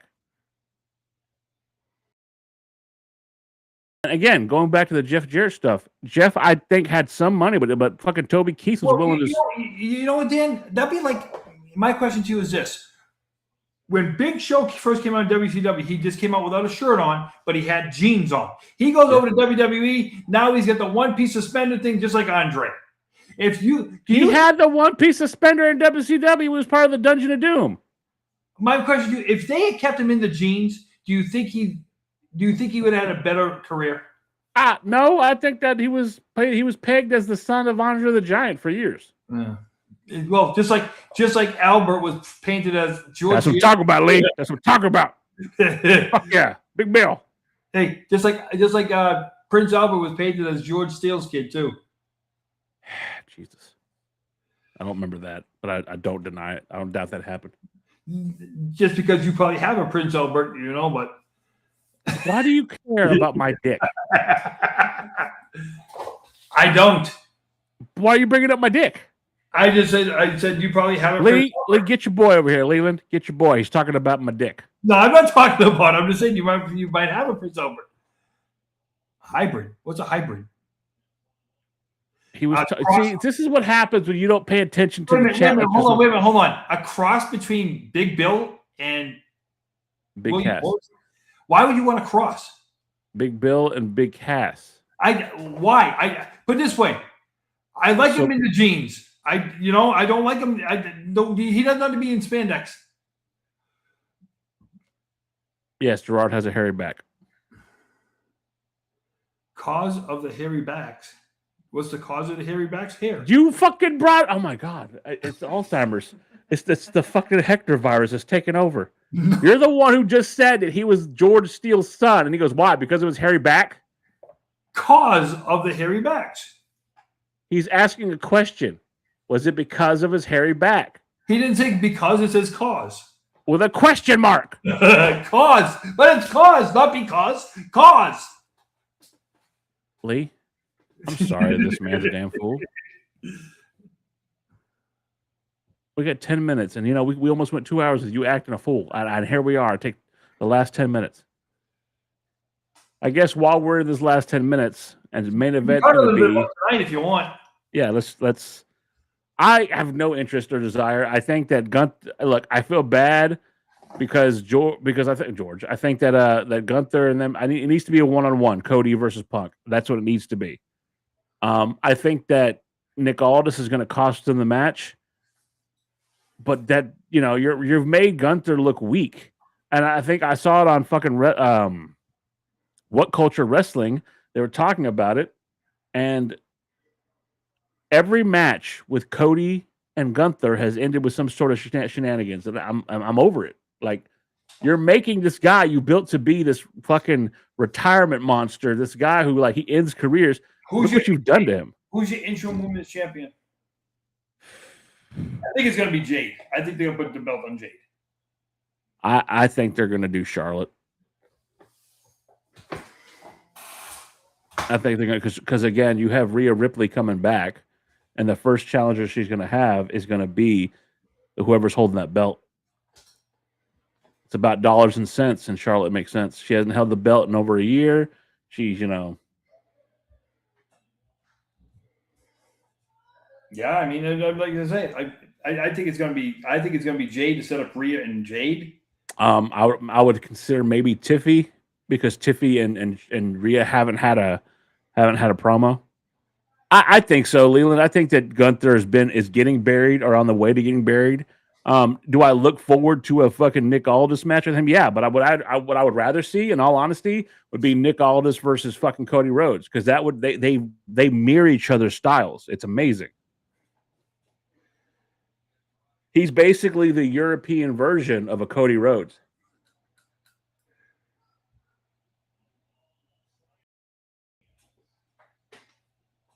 When he was in the NWA, he legitimized Corrigan's fucking roster. Nick Aldis made the NWA for a long time. Glacier? Who? Glacier? Nick Aldis was not Glacier. I thought he was. No, Nick Aldis was fucking Magnus in TNA.